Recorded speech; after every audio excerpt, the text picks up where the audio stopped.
How to use Canva AI Image Generator 2026. First of all, launch the Canva application onto your device. Now, tap on the Your Design option from the homepage. You will find the plus icon on the top right corner. Go ahead and tap on this.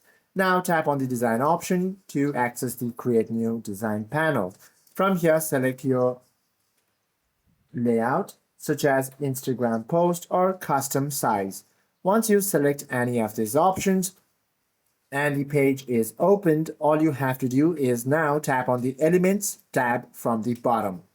Once you tap on this panel, you will find this Generate button over here. All you have to do is tap on this or tap on the drop-down menu.